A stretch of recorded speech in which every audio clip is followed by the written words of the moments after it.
राजस्थान विधानसभा के चुनावों में कांग्रेस की ओर से झालापाटन विधानसभा सीट, जो कि पूर्व मुख्यमंत्री वसुंधरा राजे की परंपरागत सीट है, कांग्रेस ने वसुंधरा राजे के सामने जिस प्रत्याशी को उतारा है, उसे लेकर पूरे प्रदेश में चर्चा का माहौल बना हुआ है। दरअसल कांग्रेस ने झालापाटन विधानसभा सीट पर पूर्व मुख्यमंत्री वसुंधरा राजे के सामने रामलाल चौहान को उतारा है। ऐसा माना जा रहा है कि कांग्रेस प्रत्याशी रामलाल चौहान लोकप्रियता भी क्षेत्र में ज्यादा नहीं है और न ही वो पूर्व में कोई बड़ा चुनाव जीते हैं। कांग्रेस की ओर से इस सीट पर पूर्व मुख्यमंत्री वसुंधरा राजे को गिफ्ट में दी गई मानी जा सकती है। वैसे भी वसुंधरा राजे के सामने यहाँ कोई मजबूती से दावेदार नहीं कर पा रहा है। पूर्व मुख्यमंत्री वसुंधरा राजे का और यहाँ जमीन पर उनकी पकड़ मजबूत मानी जाती है।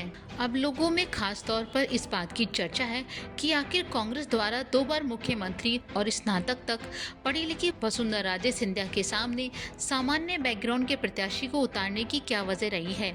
राजनीतिक पंडित इसे कांग्रेस का वॉक ओवर मान रहे हैं। इससे पहले कांग्रेस के टिकट के प्रबल दावेदार रहे कांग्रेस के गद्दार नेता शैलेंद्र यादव रामलाल चौहान का टिकट घोषित करने के बाद अपनी प्रतिक्रिया देते हुए चौहान की तुलना सैनी के सामने बंधे हुए खरगोश से कर चुके हैं।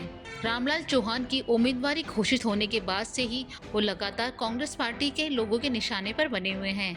कांग्रेस के कार्यकर्ता और नेता जहाँ बड़ी हार की बात करते हुए नजर आते हैं, वहीं चौहान की लोकप्रियता झालापाटन विधानसभा क्षेत्र से नहीं होने पर भी हवाला देते हैं। हालांकि रामलाल चौहान सोंधिया समाज से आते हैं, जिसके झालापाटन विधानसभा क्षेत्र में अच्छे वोट हैं, लेकिन यह सर्वाधिक वोट माइनॉरिटी की ओर से अनुसूचित जाति और जनजाति के हैं। ऐसे में उनका जातिगत आधार भी लोगों के गले में नहीं उतर रहा है। ऐसे में लोगों का मानना है कि पूर्व मुख्यमंत्री के आगे कांग्रेस प्रत्याशी रामलाल चौहान की पावर और प्रभाव क्षेत्र भी कम है।